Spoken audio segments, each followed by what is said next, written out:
We're back at 7:45, and this morning we begin a three-part series, Scam Alert, Identity Theft. You might think, oh, it could never happen to me, but you won't believe the clever ways crooks are stealing your most personal information.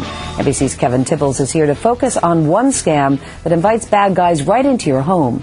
Kevin, good morning to you. Good morning, Meredith. Well, what would you do if a stranger knocked on your door and asked if he could come inside so he could simply sit down and go through all your personal documents?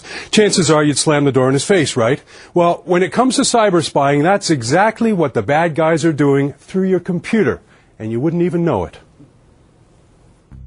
But I never thought of anything coming through the mail itself. I was caught off guard. Something wasn't right, but it was too late. It's scary to know that in one little click, someone can change your whole life. These are the voices of identity theft, but they are the lucky ones, not victims of a real scam, but of an unscientific experiment conducted by Jim Stickley and his company, TraceSecurity. We're trying to find out what are the risks out there, what are people susceptible to, and then coming up with solutions before they're actually falling victim for real. Over the next 3 days, you'll see how these people could have fallen prey to a crime that affected an estimated 9 million people just last year. Beginning with a disturbing ploy that could give crooks a window directly inside your home. Cyber spying. A cyber spy could track every move you make via your computer's webcam, simply by tricking you into believing that program you're downloading is legitimate. But hidden inside that program are the keys to accessing everything in your computer. At the TraceSecurity headquarters in Baton Rouge, Jim demonstrated this scam, sending out 5 webcams to a group of friends and family, along with the letter claiming they'd been randomly selected by a fictitious company for an internet usage survey.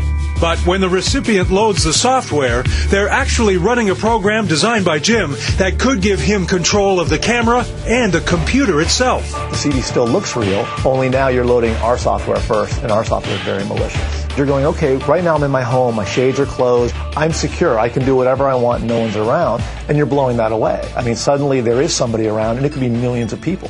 After a week, a webcam had been set up.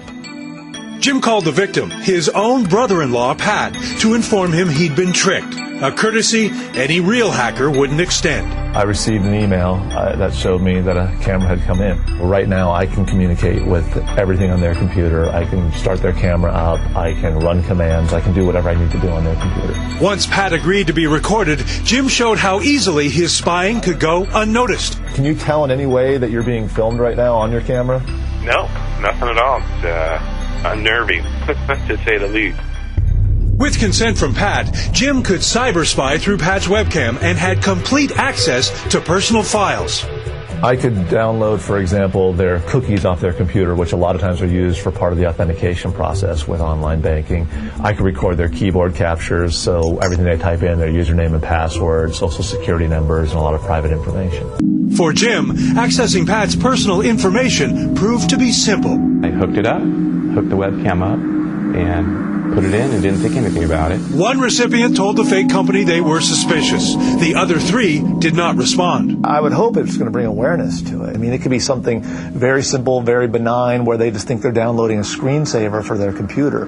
And that one screensaver could activate a whole slew of problems for them and giving somebody full access to their system. Everybody wants to have the convenience of being on the computer, but with that freedom comes all these risks, and hopefully people watching will learn the same thing. 1 out of our 5 targets fell victim to our scam. 1 too many, which Jim hopes will raise awareness of this potential threat. You know, it's very simple to take advantage of that kind of good-natured feeling that everybody has, that when I get something in the mail, it must be a good thing. So, you know, we feel bad, but we hope we're enlightening people. And Meredith, if you're using the same computer to do your banking as your kids are using to download screensavers or little smiley faces, chances are you might want to start using a different computer. Dangerous stuff. Kevin Tibbles, thanks so much.